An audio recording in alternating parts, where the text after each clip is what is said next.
there's all these stories about, guys over in Macedonia who are running these fake news sites. Number 24 is content farms in Macedonia. Бидејќи ако се направи грешка, таа ќе биде кобна. Нема враќање назад. So Europe need to remain more sexy lady in the world. Ајде, мајката! Господе ја чува Македонија и низините граѓани. Macedonian madness. That's how one keen follower of events in Macedonia described an incident today. Quote, Macedonian madness, unquote. He was referring to the fact that the ruling party of the Social Democrats, led by Zoran Zaev, the flailing prime minister, had to insist on having several of his MPs who are either infected with COVID-19 or who have been in isolation due to the fact that they were around other infected individuals attend Parliament in full hazmat suits. That keen observer wrote, quote, if spontaneous protest/fighting in Sobranje, 27 April 2017, is terrorism, in total several hundred years of prison time in effect, then what label/punishment is appropriate for deliberately and planned threatening the lives of MPs in the same Macedonian parliament on 18 April 2021, unquote. Indeed. And that's just the circus news from today, Sunday, April 18, 2021. We have much more madness to discuss in this episode of the Macedonian Content Farmers Podcast. I'm Jason Miko, coming to you from the foot of the Catalina Mountains in Oro Valley, Arizona. And this is Cvetin and Jason in Skopje, Macedonia, which is now becoming the ground zero for the Skopje strain of the virus. Well, you have a Skopje strain now. Well, we'll have in a few days the way things are going now. Oh my goodness, yes. Well, we can't call it the China virus. Do we have to call it the Skopje virus? Yeah, we can't call it Macedonia virus. Skopje variant? And we don't want to call it the Well, we can call it the Nordonian virus. Because it is the assembly responsible the way things are going. There we go. We actually have an Arizona variant. Really? At least I heard about it. The news came and went. I guess our media overlords that try and create these narratives threw that one out there and it didn't really stick, so they just kind of passed it by. So. Did it move in from California? Probably. Like all other bad things. Hey, we've been away for a couple of weeks, and part of that is due to the fact that I was we normally record these on a Sunday or a Tuesday. Today is Sunday the 18th. This is episode 110 of the Macedonian Content Farmers Podcast. We normally record these, as I said, Sunday or Tuesday. And last Sunday, I was at the Grand Canyon, and on Tuesday, I was in the Grand Canyon. Actually, Tuesday, April 13, was my birthday, and I woke up at the bottom of the Grand Canyon. Something I had never been able to do. I've been to the canyon many times, hiked down halfway into it, been to Havasupai Canyon, which is a tributary, several summers in a row when I was a teenager, but never was able to hike down to the very bottom of the Grand Canyon to Phantom Ranch and spend the night. But I finally got to do it with a couple of buddies, which was fantastic. Is it ghosted? And haunted? Yeah. Sorry? Is the ranch haunted? I don't know. That's a good question. It's called Phantom Ranch. Yeah. Is it haunted? I'm not sure. I'm not sure. And actually, we were talking about this on the trail as we were hiking. Why was it named Phantom Ranch? It was built in 1922, I believe, so it's 100 years old next year, by the Fred Harvey Company. But I don't know why. So, but we hiked about 33 kilometers over a 30-hour period. Up and down. It was with a almost 2,000 meter difference in from the top to the bottom and from the bottom to the top. So it was quite a strenuous hike. I'll be asking you to just leave me by the side of the trail after 5 hours. Exactly. We just shoot you actually. So, the mule trains that go down there ferrying supplies back and forth can carry your body up. But as I do a lot, I take my Macedonian flags. I take the official flag of the Republic of Macedonia and the official flag of Macedonians, the Star of Kutlesh, and I take those and I get pictures in various places and whatnot. So I took them down and posted my pictures from the bottom of the canyon. I have yet to post the pictures from the top of the canyon and also from the Colorado River, which flows through the Grand Canyon, and I'll be doing that this week. And the deep state took offense at your pictures. Yeah, the deep state took offense. Yeah, so the former U.S. ambassador to Macedonia, Lawrence Butler, who was there in the early 2000s. He was actually there when President Tchaikovsky passed away. He took offense, quote unquote, and so my picture with the star of Kutlesh flag, he says, quote, "That flag, what is that flag? Hungarian?" So of course I respond, "Very droll. I'll always remember the time that President Bush sent Barry Jackson out to Macedonia to, quote unquote, talk with you. Almost fired you as ambassador, as I recall." So he writes, and this is incredible for a former U.S. ambassador who still maybe has a career of some sort. No, he doesn't. So I said that he's just a low-level lobbyist. He doesn't really have a yeah, of career course, in yeah. that. No, he's a nobody. So he says, "You so right," which is a funny way of saying that about President Bush almost firing Larry Butler. But he didn't, did he?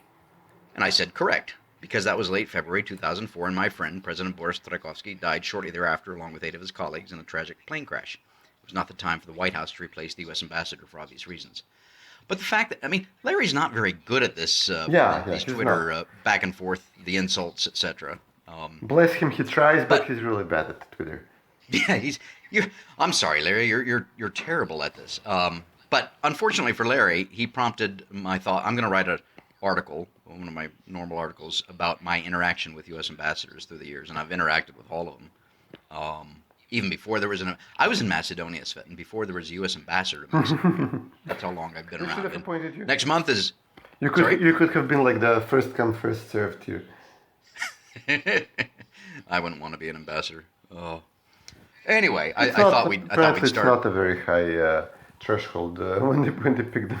No, I mean, people who don't know, before Jess Bailey became this openly partisan, essentially driving a coup in Macedonia, this openly partisan American diplomat, Butler played the same role. He was late for the war in 2001. Yep. But in the aftermath, he was completely... That was Mike Hynek. Yeah. But in the aftermath, he was completely involved in, going against Vemera, persecuting them, pushing Georgievsky to flee to Bulgaria to seek a citizenship, pushing Lyuba Bushkovsky to flee the country before Gruevsky did. Lyuba Bushkovsky was the one who fled the country. Right. Completely partisan shill. And it took a few U.S. ambassadors like Milovanovic and what was that officer's name? Paul Wallers? Yeah. Before Macedonians started trusting American ambassadors again, and then, Bailey came, the second coup, and, now there is no turning back. Oh, and don't forget Dr. Evil, Mr. Evil himself, Phil Rieker. Who unfortunately is still around. Well, he was ambassador. He was not so in our faces, but yeah, I mean, there is no trusting an American ambassador ever again to be even-handed or, trust him anything he or she says about rule of law or, democracy, politics. You just assume immediately now that they're working for one side, the Albanians and ASDSM, Albanians first, ASDSM second, and that's it.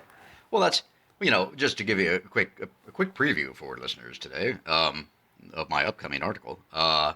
When I sat down with Phil Rieker, we were filming our documentary film, A Name is a Name, and I explained the premise to him, and he says, well, why don't you want to explore, how Albanians feel about Macedonia and the name and things like that? And I said, well, number one, this is what the director and the guy that came up with the concept, Sigurðan Einarsson, Icelandic fellow, wanted to do. We wanted to explore it from the Macedonian standpoint because it's the Macedonian identity that has been under threat.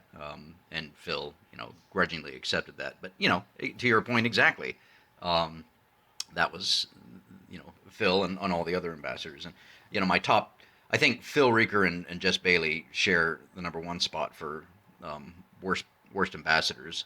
And Phil has gone on to prove that in spades, and then Larry Butler right behind him. Yeah. But anyway, that's a long explanation of why we've been gone for about 2 weeks, but we're back, and we've got a lot to cover. And starting, as I logged on this morning to look at the news of the day, the Macedonian madness, as I mentioned in the monologue there. So, how many members of parliament actually are in attending parliament in hazmat suits? Yeah, this is a novel contribution to the development of democracy here. Two of them, two members of parliament from SDSM, who are COVID positive and who should, by automatically be ordered to remain in their homes. They appeared at work today in hazmat suits to cast a vote for the fifth stimulus. It will give money to companies which are hit by the crisis to pay the salaries, practically, prolonging the inevitable for a few months. And SDSM could not convene a session to adopt this because at any given moment they have several members of parliament who are sick, and then Ahmeti doesn't want to go to the parliament, Minduk Taci doesn't want to go.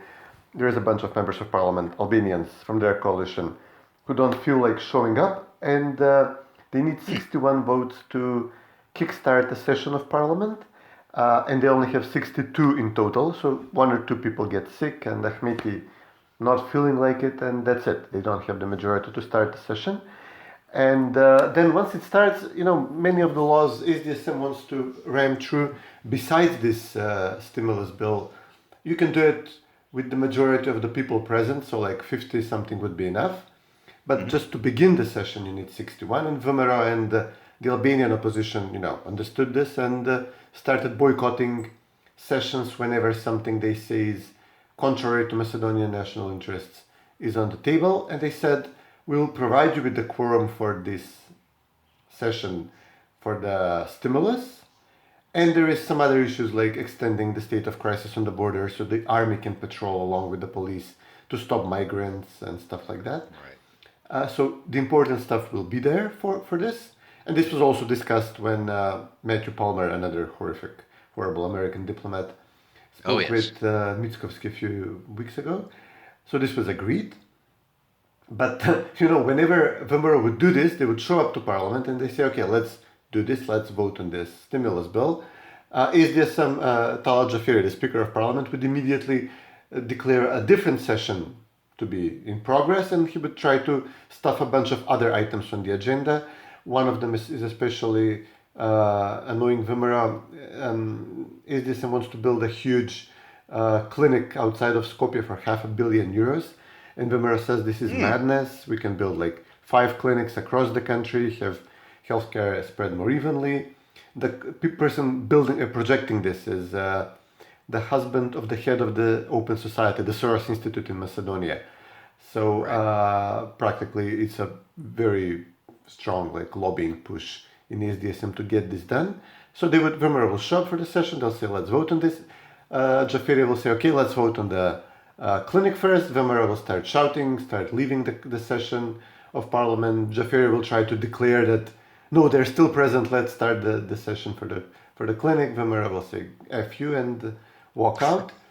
And this was happening yesterday, I think, as well. The day before yesterday, a lengthy tirade by Jaferi, who was apparently drunk, using horrible language.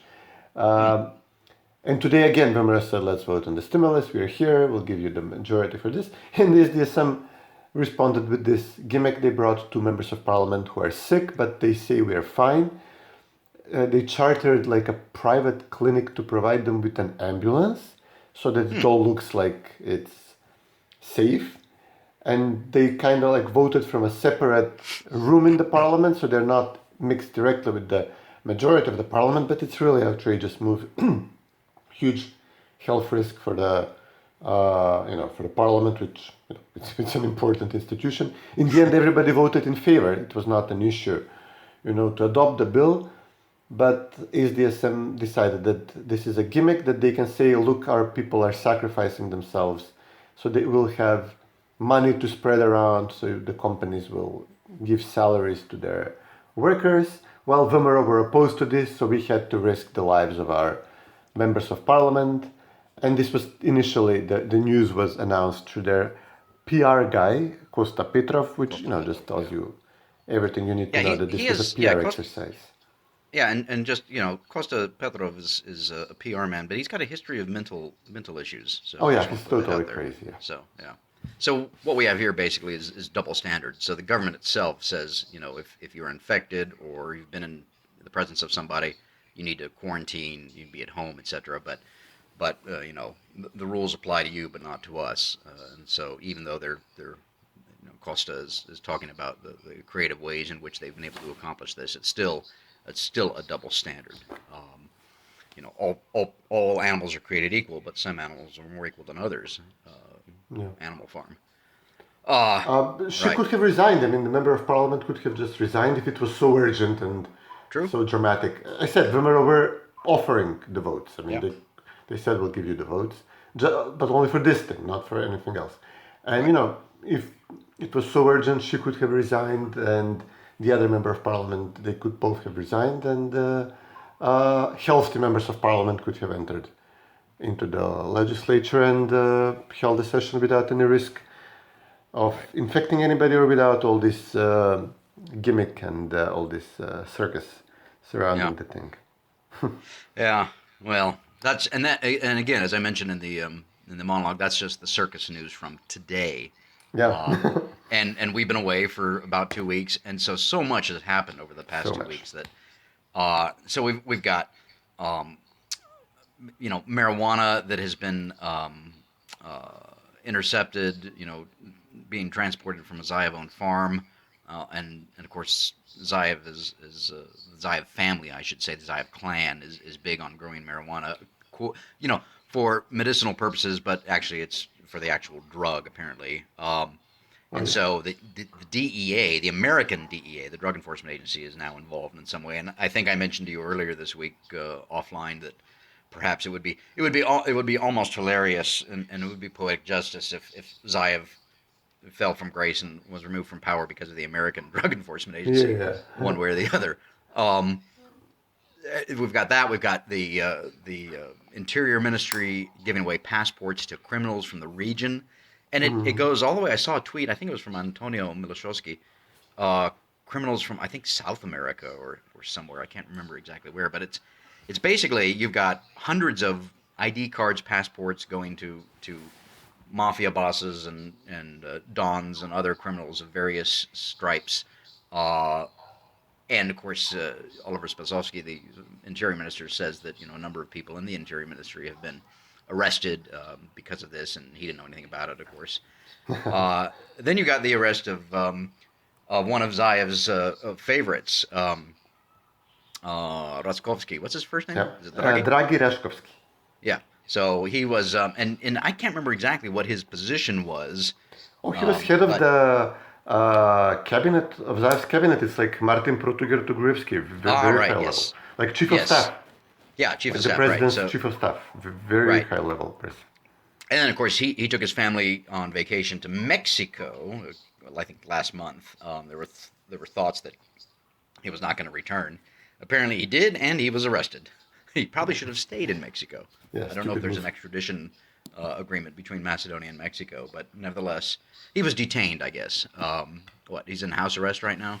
Yeah. Okay, yeah, that's what as our friend who I quoted earlier mentioned in a separate tweet. It's the double standard again that if it's Vumro or people close to Vumro, they get handcuffed in public and then thrown in the locker. If it's Citizen and people close to them, then they get cordially invited to come in, and then they go to quote unquote house arrest for a little while.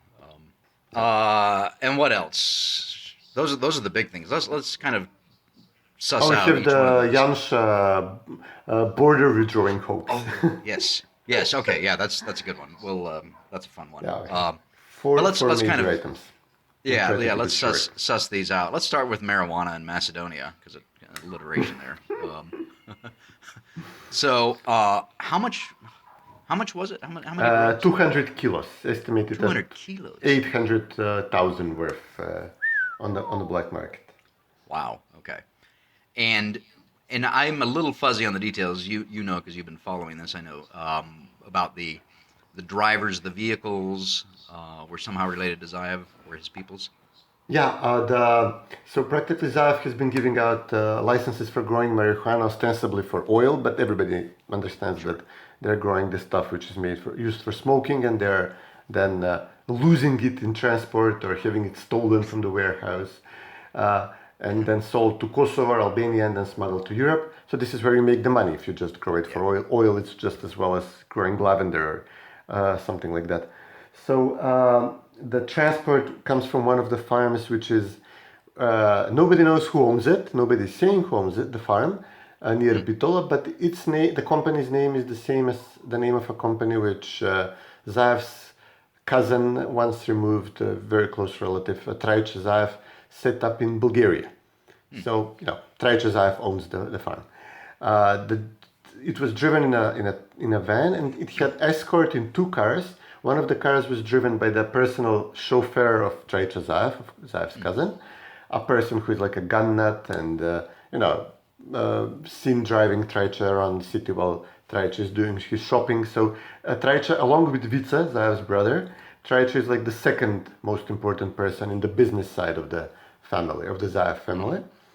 So his driver is arrested, and they also arrest the police commissioner of Prilep, which is a significant city. Wow. And it's not, being a commissioner in Prilep, it's not nothing. A person appointed by SDSM, by Oliver Spasovsky, the interior minister, who VMRO were warning about in press conferences that he is connected with the crime, with the drug trafficking in the region. So the head of the police of the region where the drug was seized is arrested, and the personal driver to the cousin of the prime minister is arrested. The cousin is in Dubai on business, just like Rashkovsky fled to Mexico, apparently. Traian has fled the country. So this is like direct involvement of the Zaev crime family in marijuana smuggling. And Zaev said like, so what if this driver is friendly with my cousin? The companies are not owned by my family. He is implying that they had enough separation to hide the proper ownership. And this person is not officially employed in a company owned by the Zaev family. So, I didn't leave a smoking gun that ties the drug shipment to me. But, it's bollocks. I mean, it's very clearly his drugs. And it comes months after the police raided a farm, a marijuana farm, one of the biggest and the oldest ones, which was operated by the son of the top political advisor of the U.S. Embassy, Burchovsky, Miko Burchovsky. Yes. Miko?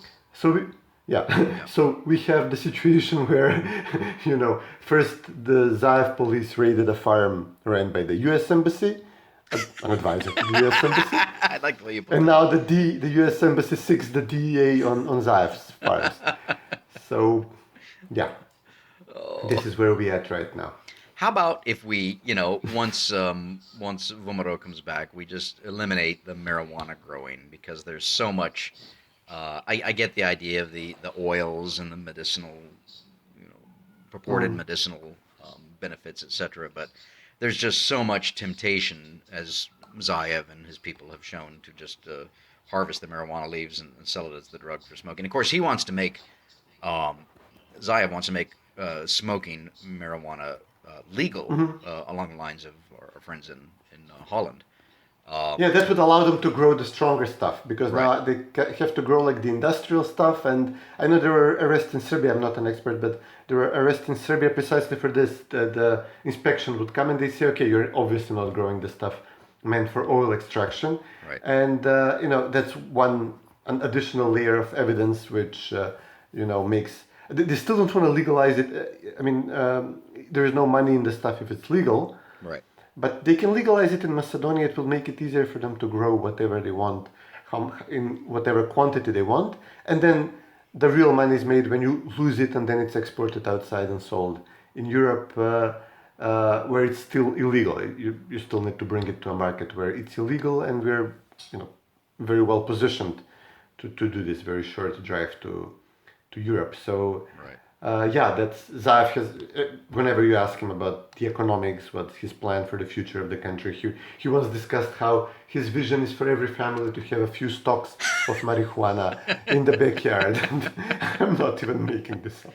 I wish he was. That's right. He had Big Mike, who's a big marijuana producer here in America, flew in on his private jet a couple of years ago, and there was a big Actually, it wasn't. The government didn't say much about it. Big Mike did because he's got a big mouth on Yeah. social media and whatnot. But he's just really, my goodness, posting photos on Instagram or Facebook, one of the social media channels with all of his, let's be honest, all of his wenches and whores hanging on to him. It's just disgusting.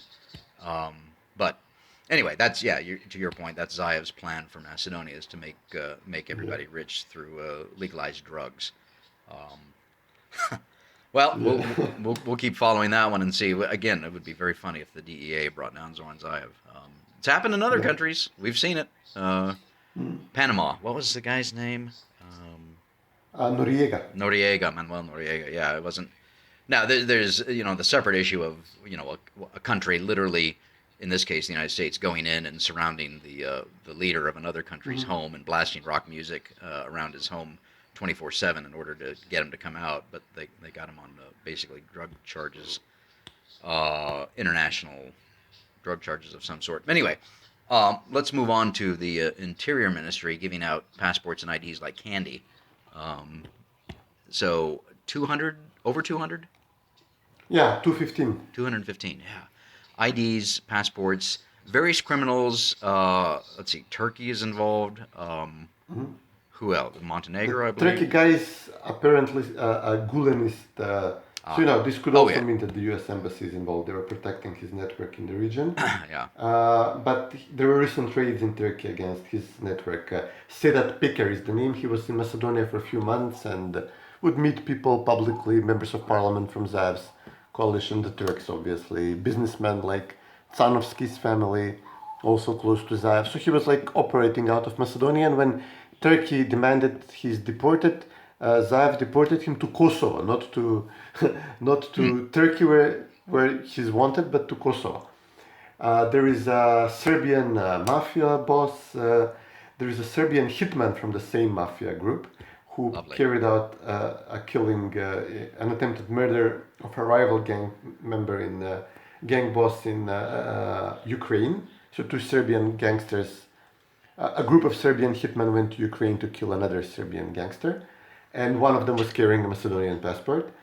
There is some Arab guy who is a huge money launderer for the Italian mafia, for the cocaine trafficking from Latin America. There is an ISIS member, a Kosovo Albanian commander in ISIS, not the big guy, but his deputy, not Lavdrim Muhajiri, who was the notorious commander, but a deputy of his. So these are the names which VMRO publicized in press conferences, and SDSM responded quickly by arresting a bunch of low-level people in the ministry, insisting that SDSM were on top of this, that they were going to arrest them sooner or later, but this has been going on for more than 2 years, so it sounds implausible that they were actually investigating them. Then SDSM claimed that the people who were giving the passports were from VMRO. Soon enough, we found pictures of one of them with the Interior Minister, Oliver Spasovsky, from SDSM, so this narrative also exploded, and then SDSM began explaining, no, but listen, we were following this group together with the US Embassy, so they started defending themselves with the embassy, using the embassy as a shield. And VMRO obstructed the raid. We were going to arrest all of them, all 200 people. I don't know how they imagined they will bring them into Macedonia at the same time and arrest them. So this SDSM was pushing this for a day or two, and then the arrests came, which are directly linked to Zaev. And then they just stopped saying that the embassy is working with us in capturing criminals. This was the second incident, which meant that there is some trouble between the Zaev crime family and the embassy criminal network. And then came Rashkovsky, so Zaev's chief of staff, who did a bunch of things he could go to prison for. And then he's being charged on the least of his crimes. He had the government, he ordered the government, as Secretary General of the Cabinet, to purchase software for which he claims was going to save lives in traffic, it would control traffic in Skopje, I guess, and from a company he himself set up, and he himself made the software. He's like a whiz, albino IT whiz, professor of IT at the law faculty. So he bought the software from himself for 180,000 euros. Wow. And his problem is that for days, or actually for weeks, he was being hounded, and the revelations were made not by Vimera, which normally publishes corruption scandals for involving SDSM, and has done a lot of this, especially in the case of Rashkovsky. He was forced to defend himself a couple of times in public for previous, much bigger, much more sizable corrupt businesses. But this time the evidence was being published by 360, which is a news outlet funded by the US, by the US Embassy. Lavishly, they received like $1 million a year during the Colored Revolution. And it's very close to Shekerinska. So now it's very clear that Zaev's guy was being hounded by an outlet which is both the embassy and Zaev's deputy party leader and vice deputy prime minister, his main second in command, Radmila Shekerinska, practically chopped off Rashkovsky's head. I cannot imagine this news outlet going so aggressively against Rashkovsky. They would visit like his home, his business. They would follow the police on a raid. This prosecutor, which brought down Katica Janeva, Vilma Ruskovska, she was the point person in this case. And the guy was given house arrest, which is the more comfortable version of, not reserved for Vimera. This is only reserved for SDSM people. So he's still at home, but this outlet close to Shekerinska was reporting how he was purchasing, building a huge villa outside of Skopje, how he purchased an SUV worth 70,000 euros, which he couldn't only on his salary. So he was. There is something going on between Zaev, Shekerinska, and the embassy at the moment. Huh. Now that's interesting. Of course, Zaev was just re-elected as party leader last month. He was the only one on the ticket, I believe. A few people dared to not to vote for him, but that speaks to the intrigue within the Byzantine intrigue within the citizen of the various factions you've got. And correct me if I'm wrong, Shekerinska is the leader of the Skopje faction? We would call it the urban wing. They would call themselves the urban wing. Right. As opposed to Zaev's rural, uncouth, unwashed wing. Which is led by Zaev and Zaev and Lyubcho Nikolovsky and Spasovsky. Everybody around Zaev. Yeah, wow. Well, that'll be interesting to see what happens there. Of course, the favorite quote, but this is on our this should be on our bingo card, or as part of the drinking game. Every time we talk about the revolution always devours its own. And it was the colorful revolution, so-called, that brought Zaev and Shekerinska and all these clowns into power. And eventually they turn on each other, and that's exactly what I think is going on here. Although now you have quite a bit of involvement, I think, most of it behind the scenes, but you've explained a lot of it, of the U.S. Embassy. Normally they, it's more public than usual, I think. But that's a whole interesting, a whole other angle to this madness and the circus, as we've been calling it throughout this podcast. With the low majority in parliament, which we discussed at the start, and then everything since Myalkov fleeing the country, then returning, each of these scandals or crises Zaev goes through, he has the feeling that he's about to drop. Right. He's about to drop the ball and be voted out. Well, he's still holding on, but everything he does seems like he's on his last leg. And I think, correct me if I'm wrong, it was just last month that there was he hurriedly put together a confidence vote in the government, which he survived, which means that there can't be another one for at least 90 days. Correct? And that's his explanation. In principle, yeah. But essentially, it could be. Yeah. Barring his imminent arrest by the Drug Enforcement Agency of the United States government, or something, or something else happening, and all things are possible, I think. He'll probably limp along, but through the summer. But we've got local elections coming up in October. Before that, the census, which was postponed, and a good thing because of the COVIDs. But I know there's always been talk about having early parliamentary elections twinned up with local elections in the fall, and I think that's something that Vomero is going to be pushing for as we get closer to that date. On the census, Zaev is now pushing a new deal with the Albanians. So he failed to deliver on the census for them. He failed to deliver on the identity cards, which they wanted to say Albanian. So now the latest thing he's doing, he's talking to the Albanian opposition, which is also kind of like blocking the parliament. And they demand citizenship for what they claim are thousands or tens of thousands of Albanians who should be entitled but don't have it. So now they're talking about jus soli. They're talking about having the American style, like you were born in the US, you're a citizen automatically. And this would be a big deal because, Kosovo practically still doesn't have a proper healthcare infrastructure and didn't have for a very long time. So thousands of Kosovars who have no other connection to Macedonia were born either in the state clinic in Skopje or in the private clinics in Skopje for the better off families. And so we could have tens of thousands of Albanians with zero connection to Macedonia becoming citizens if this goes through. Well, that would... This is Zaev's latest bid to the Albanians after he failed to give them two big deliverables in the past few months. How would that have to be voted on Parliament? Change the citizenship law. Okay. 2/3 or simple majority? I think simple. Oh, wow. Well, okay, we'll kind of monitor that. We don't have a Senate. Yeah. Yes.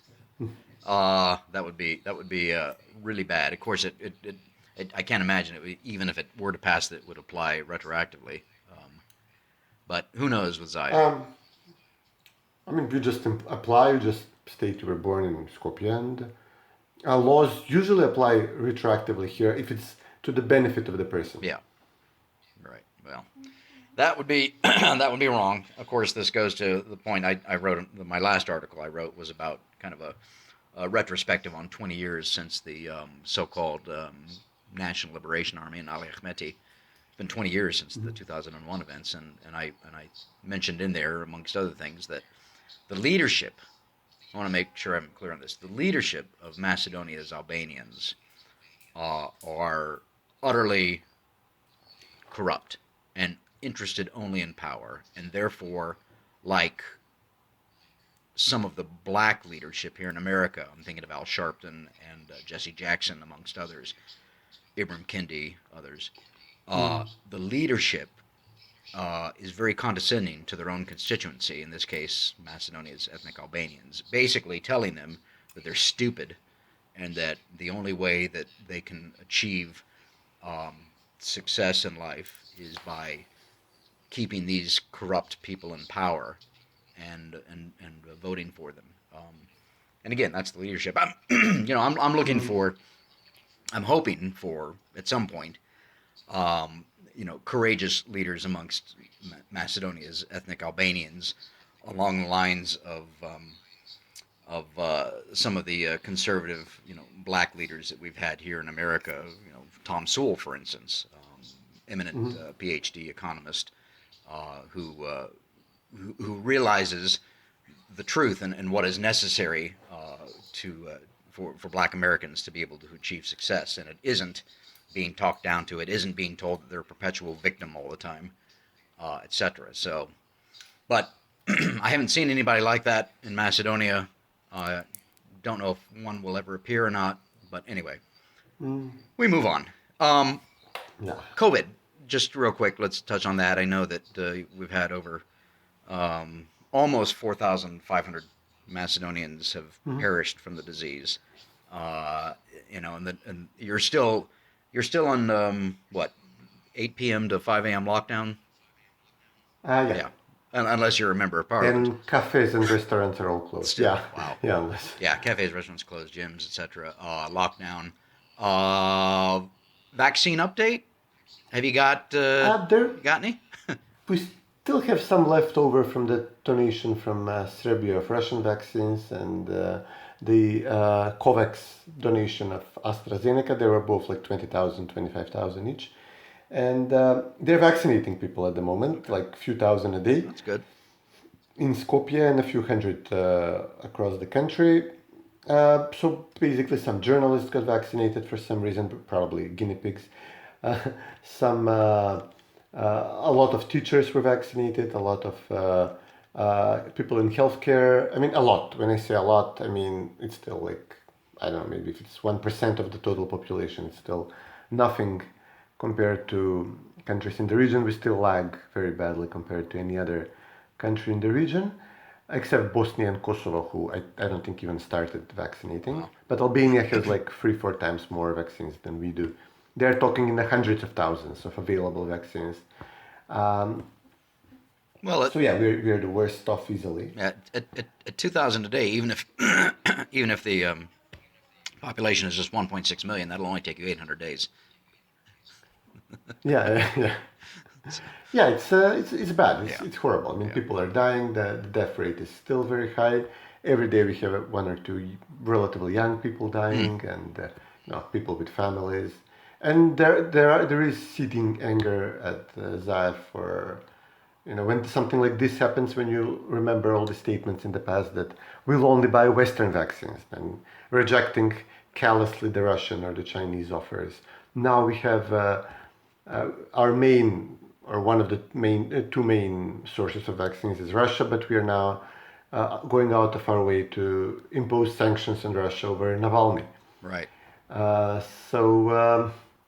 This is people are getting angry when a loved one dies, and you remember that Shekarinska was saying, well, we could have ordered vaccines sooner, but we didn't for geopolitical reasons. Or when you remember that Filipchev, the healthcare minister, was trying to tee up a shell company to take a commission from the deal, very likely linked to the SDSM party.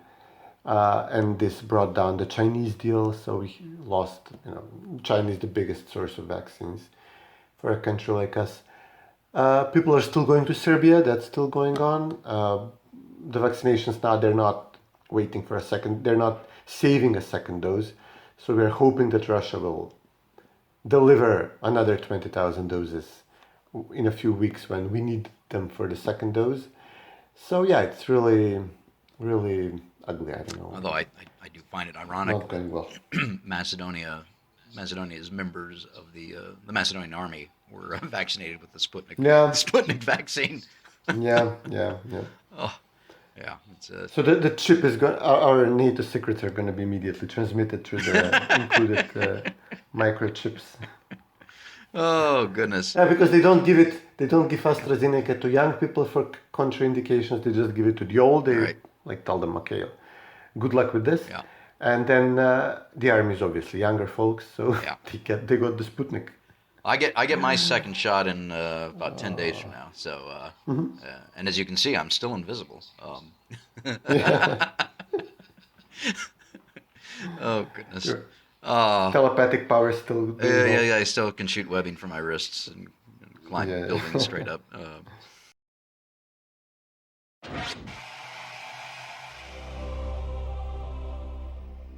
And welcome back to the Macedonian Content Farmers podcast. This is Cvetin in Skopje and Jason, Miko in Tucson, Arizona. Actually, Oro Valley. Sorry, excuse me. That's okay. It's much nicer here in Oro Valley than in Tucson proper. Yeah, I never figured why you use like the smaller city. We know the city as Chicago. We know it as I don't know, and not as like a separate quarter of the city. Like when you say what was this place in Phoenix with a lot of Macedonians. There's Mesa, Scottsdale, Glendale, Chandler, Gilbert. Keep going. Tempe. The Tempe. sister. Tempe, yeah. So they will say we're in Tempe, and you go, okay, like Tempe, you look for Tempe, and you realize it's right in the middle of Phoenix, right? And I never realized why it would be like saying I'm in Aerodrome, for example, in Skopje or in Karpaš. Never realized why you would do that. Well, part of the reason is because it's legally it's a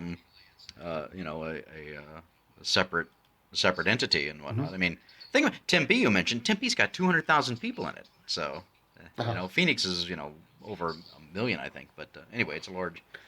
Yeah. Oro But Valley is there like a separate Phoenix? Sorry? Like the center of the Phoenix is Phoenix? Downtown Phoenix would be Phoenix, and everything else is also Metro Phoenix, right? Yeah, the metropolitan area is all those cities I just mentioned. And it's about 3.5 million people. It's quite the metropolitan area. So, but Tempe is kind of surrounded by Phoenix, Scottsdale, Gilbert, Chandler, Mesa. It's kind of right in the center. Anyway, so that's a quick diversion on American geography and American cities there for you. It's a service that we perform to our listeners here. Where would you be without it? Exactly. So we covered a little vaccines, we covered all the scandals, the drug scandals Zaev is facing, and the corruption scandal of his advisor. We now have Zaev also created a scandal and is trying to drum it up with the help of his friends in the international socialist movement in the European Parliament. And they concocted a story that Macedonia is facing dissolution, is being dismantled, and they found a culprit, and it's Slovenia. Now, it's not Bulgaria, it's not Greece, it's not Albania, it's not Serbia, it's not any of our fine neighbors. Slovenia now wants to divide Macedonia, apparently. And they are running with this. Karl Bildt is tweeting about this.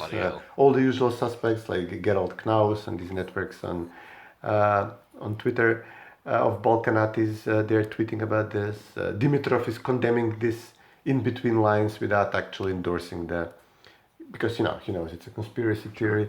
So they came up with a story which they spread in Politico as well, in several Bosnian newspapers, that first the Slovenian president Borut Pahor, who is a socialist, very close to our left, was involved in a major scandal like a decade ago involving SDSM and Crvenkovski at the time, that he was inquiring with the Bosnian leadership if they would be willing to divide the country along ethnic lines so that, it would be resolved as a geopolitical issue and they could all join the EU. Like the Croatian part joins immediately, the Serbian part joins Serbia, and then Serbia joins the EU.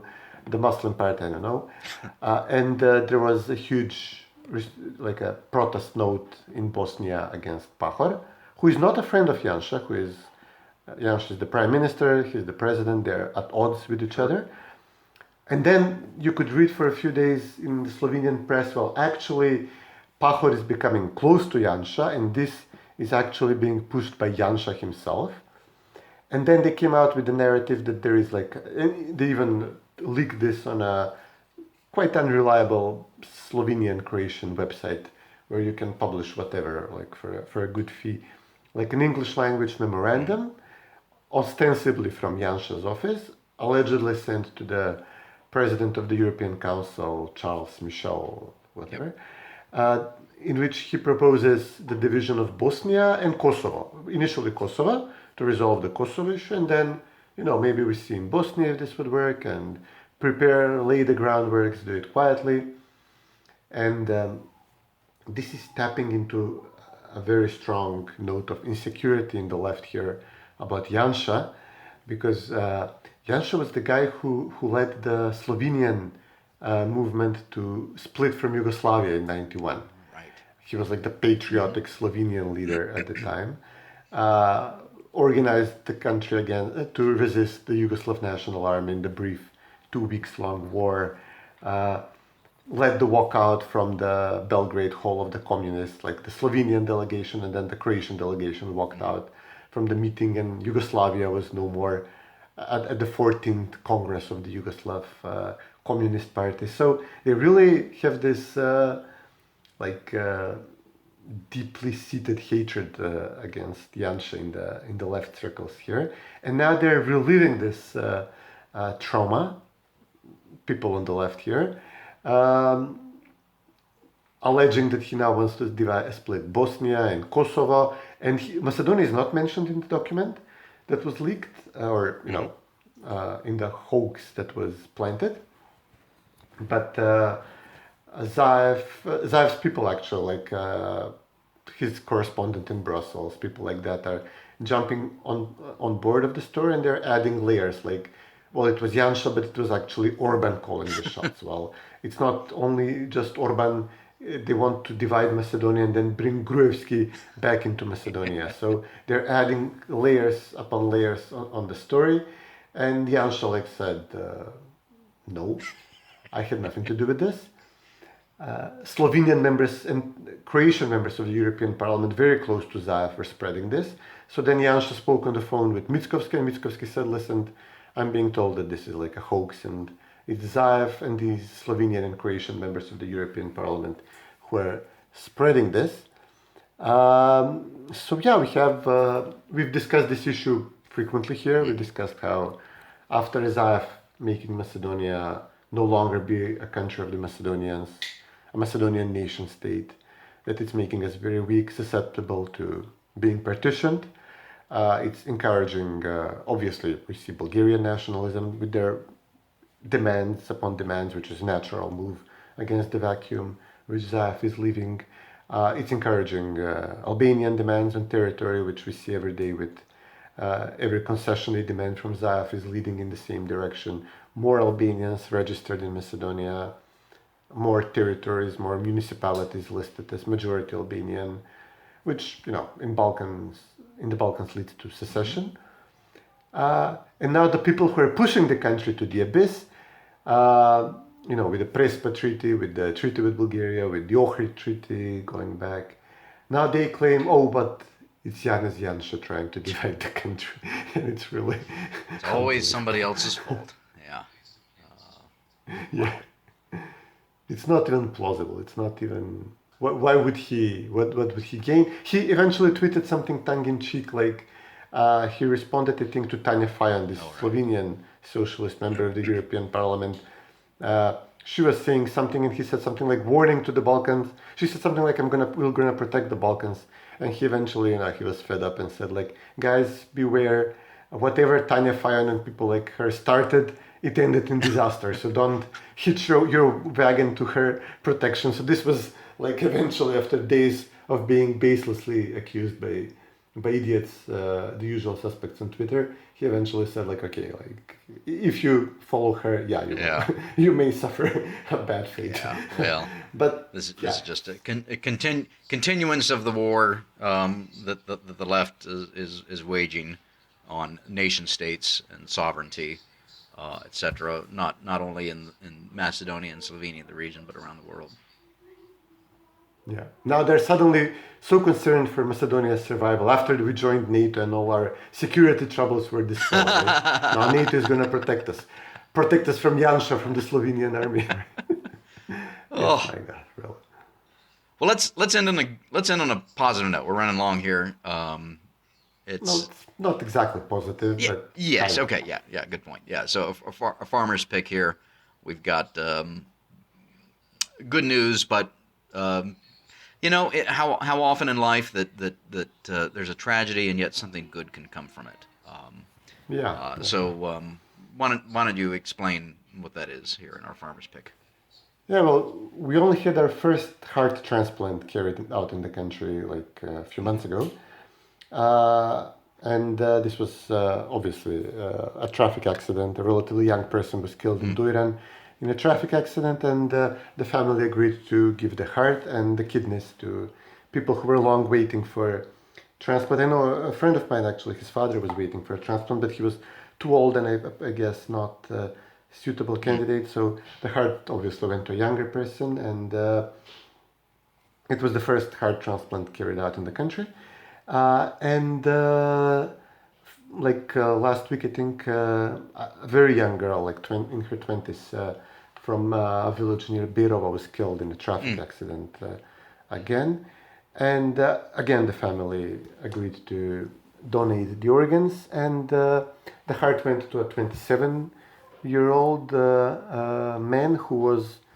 It was a successful transplant, and it was declared a good success actually as a surgery. And obviously, the kidneys went to two other patients who were on dialysis for a very long time. Again, relatively young people in their, I think, 20s and 40s. The entire country was moved by this, and like the first time, and expressing, gratitude to the family publicly on social media for agreeing in this unspeakable and unimaginable tragedy to to give the organs of Vircha was the name of the girl, to give her organs to these 3 Wow. recipients. Yeah. Again, it's tragic that she passed away, but such good news that this is the second heart transplant for a young man who needed one. So that's good news. Something that we can all celebrate and be grateful for. And as you mentioned, when you were talking about that, you mentioned gratitude, which is always the right attitude. If you are thankful and grateful for what you have in life, whether it's a lot or a little, that goes so much further in your overall well-being and health, mentally and physically, I think. So, and it's the right attitude for an individual. It's the right attitude for people. So that's a good note to end on. Well, until next week, hopefully we'll not make such a long break next time, because apparently we can't keep up. I keep going on these hikes, these massive, hikes, which I seem to do every month. Yeah. Just planning the next one already. Anyway, again, so Sunday, April 18th. This will drop tomorrow on the 19th, and we'll come back next week and see what's developed in the meantime. Yeah, unless if you're on a hike next time, I'll send the Texas Rangers to track you down. They're not welcome in Arizona. Like, Great talking to you, Cvetin. yeah, you too, buddy. Take care.